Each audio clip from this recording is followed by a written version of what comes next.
Preview does exactly what it says on the tin. It's actually one of my go-to components. While you're developing a workflow in Norsk Studio, just drop on previews wherever you need them. So preview allows you to preview media at any stage in your workflow. It comes in various different modes. It defaults to JPEG only, where I think it'll generate a JPEG image once a second. I think you can change the timings under advanced there. You can also have it publish the output as a WebRTC output, either by adding in an extra encode or by just passing through the media coming into it if you know that media is in a WebRTC friendly format. But by and large, I recommend the JPEG preview as a development assistant.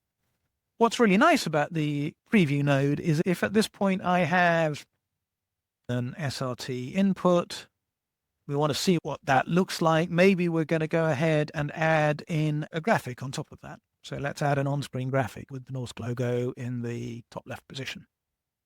I'm going to take the video from there, put a graphic to it.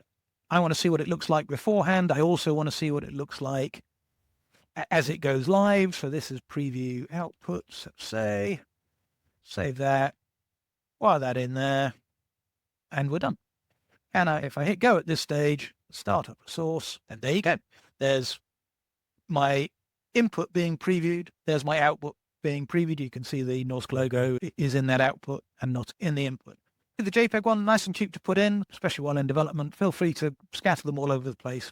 Makes for a very easy mechanism for how you can keep a close eye on what's going on. You'll see here, I passed the audio and the video here. So we have an AV meter going on here. Here, I only took the video from the on-screen graphic. So we have no audio being output. I could obviously have passed the audio straight through from my source in that particular case. This being such a useful component, I'm going to just do a quick dive into how you can take those JPEGs in that particular case that are being created there and make them part of your wider workflow. If you click on Live Docs at any point, you get a definition of the API available for just this particular workflow that's running. So we're seeing a few here at the top around PID mapping, which if you've got multiple videos, that would allow us to change at runtime which videos we were previewing or which streams we were previewing, etc., etc.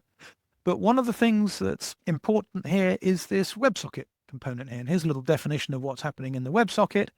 And in particular, the preview component raises a number of events. And it will tell you, for example, every time a new JPEG gets published, and in there it'll give you the URL to that JPEG that has just been published. So at that point, if you want to take those preview JPEGs and embed them into a screen in your MCR or maybe in your application, even down to the sort of client application, it becomes incredibly straightforward just to say, okay, actually, I'm going to be dropping a JPEG every second or two as part of this live stream, and it then allows you to embed that into the wider ecosystem in a way that's very easy to control and maintain.